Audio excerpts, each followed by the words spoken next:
Doom 4 2016. The Reboot is a first-person shooter developed by id Software for Bethesda Softworks and was released 10 years ago today on May 13th, 2016. I hope you enjoyed our previous video covering Stardew Valley, because you're about to get tonal whiplash from petting your sweet pigs to ripping off their teeth and slitting their throats with them. Yeah, these videos aren't monetized, but if they were, we probably would have to find a new source of income. So if you're not a fan of gore and feel unease at the sight of blood, please exercise caution as I desensitize you immediately.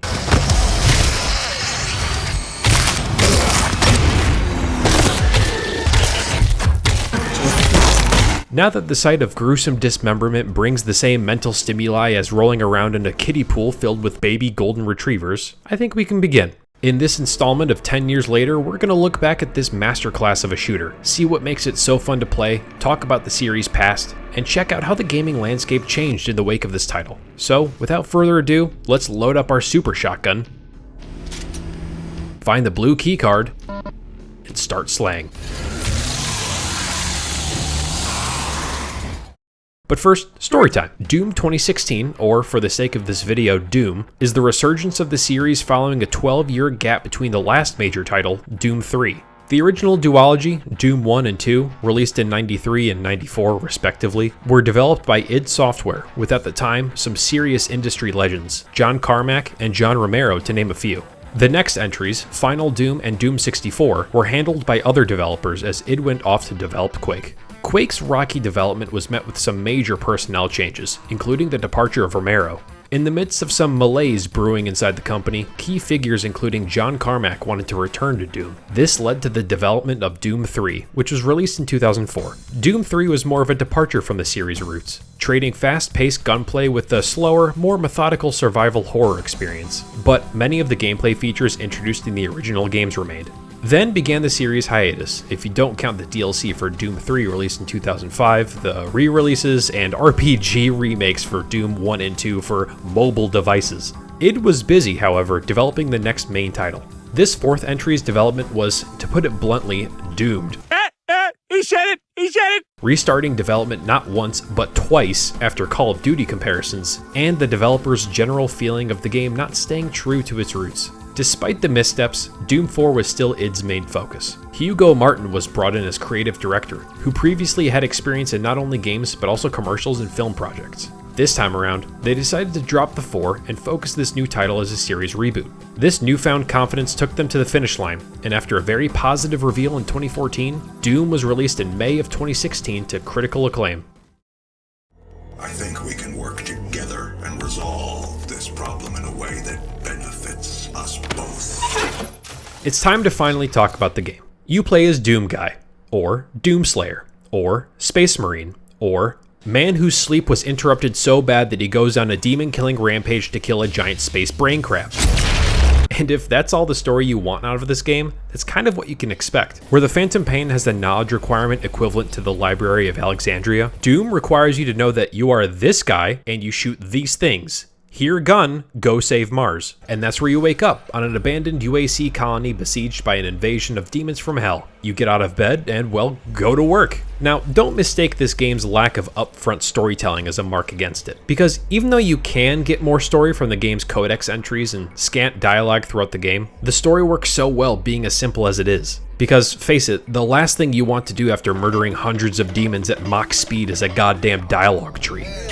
After you wake up, the man with the golden voice named Samuel Hayden asks you politely for two things. 1, stop the demonic invasion from hell, and 2, keep the flow of demon blood going so they can keep selling it for money. You oblige to one of those requests. Carefully release the hinges. Oh my god. The game teleports you between both the UAC facility on Mars and hell itself. The environments id designed for this game are incredibly detailed, and while it seems a lot more creativity went into the hell missions, the UAC missions offer different environments, taking you to different facility types that introduce various environmental hazards, and even letting you fight on the surface of Mars. Oh dude, no way, the super shotgun? Fuck yeah. The game does a very good job of drip feeding you new weapons. It does give you the majority up front, but for good reason. You want to play with most of the toys in your new toy box as soon as you get it. The game really knows you want to use that new gun right away when you find it. For example, when you finally get the BFG 9000, the game hands you 100 mobs and lots of ammo and says, "Go for it, kid. Take it for a spin." Holy shit. This is goated. Speaking of enemies, the variety in Doom allows for a fun, engaging gameplay loop. Most encounters lock you in a room with waves of spawning enemies of various types. You go from the possessed UAC employees, which aren't really much of a threat and act as walking, talking loot boxes, to fast-moving ranged enemies like the imps and possessed soldiers. You'll find tougher enemies, like Hell Knights and Cacodemons, to more difficult and lethal demons such as the Mancubuses and Revenants, each with their own gruesome glory kill animations.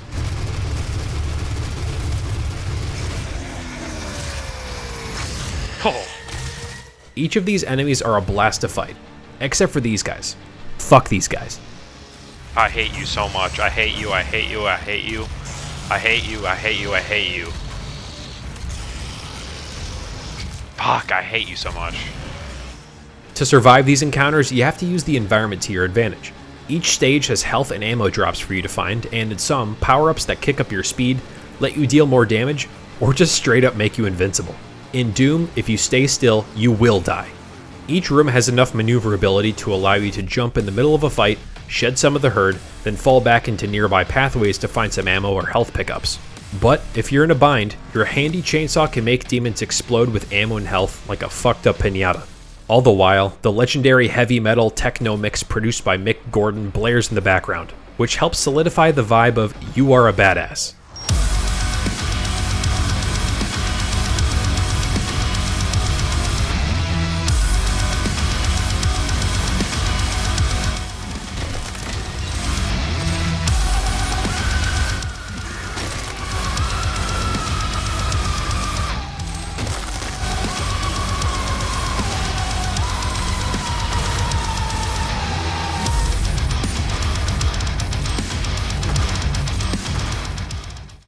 Before we move on, I forgot to mention two things. I'll be quick. The first thing is that this game has a multiplayer mode. It's essentially an old school arena shooter, and it was fun to jump around and shoot other people, but at least for me, the novelty wears off fast. The other is Snap Map, a custom level builder. A genuinely cool idea to incorporate into Doom, but honestly, it wasn't used too much by me. Once I finished the game, I pretty much had my fill. Now, my history with this series was not deep. I hadn't played a Doom game before this one released, but the marketing did a number on me. That first gameplay reveal at E3 2015 was crazy. Hearing the crowd's reaction to the gameplay, and even just picking up the super shotgun was pretty funny.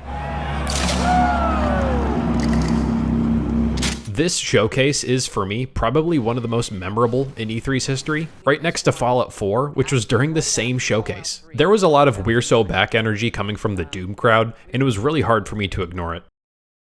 Id did a beta of the game before it launched earlier in 2016, and the reception was mixed. They decided the best first impression of Doom would be the multiplayer component, and while people were finally able to try out the smooth movement mechanics and the gunplay, it was against other people, not demons. The multiplayer also allowed you to customize a 2-weapon loadout, and this gave people the wrong impression. While it probably was nice to get a general feel for the gameplay loop, the entire marketing cycle was revolving around the single-player campaign against demons, so this first showing kind of left a bad taste in people's mouths. But after waiting through the winter months, Doom finally came out that following May, and I didn't pick it up. Freshman year at college was rough, man. I had to go socialize and drink alcohol and go to class. I couldn't do this nerd shit. It honestly took me a while to get to this game. Looking back at my Steam order history, it looks like I picked this up in June of 2017. At this point, I had been with my then girlfriend and now wife for a bit over a year. Things were going much better for me. I found a tight-knit group of friends, I was living in an apartment with one of them, plus an old high school buddy. Life was good. And being in the middle of winter break, what better time to catch up on the games I missed out on? There really isn't too much I can expand on in regards to my first time playing the game. I mean, it was great. Finishing this game really felt like coming up for air. I came back to it a couple times in the years that followed, clearing out all of the areas and finding all of the collectibles, but it really was the main game that kept me coming back, not the multiplayer or the Snap Map mode. Now, id released 3 map packs from the multiplayer throughout 2016, which I completely didn't realize were a thing until I bought it, because id went ahead and made them free halfway through 2017. Without harping on it too much, this was definitely a sign that people weren't buying the expansion packs. I personally feel like this game didn't need a multiplayer mode, and it honestly felt kinda tacked on. Then came the sequel, Doom Eternal in 2020. This game was so good, it did a Power Rangers mech fusion with Animal Crossing to bring forth the end times upon us. Without going into too much detail, Doom Eternal is very good.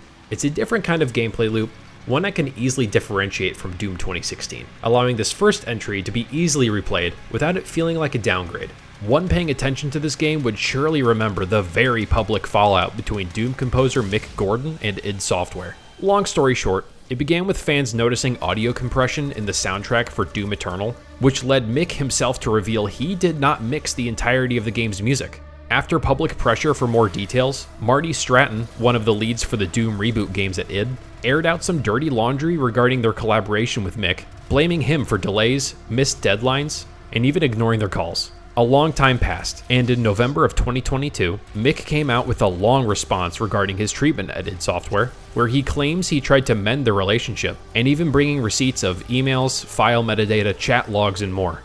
Bethesda defended their teams on Twitter, stating they have evidence that contradicts Mick's claims, while implying Mick was attacking the other composers at id.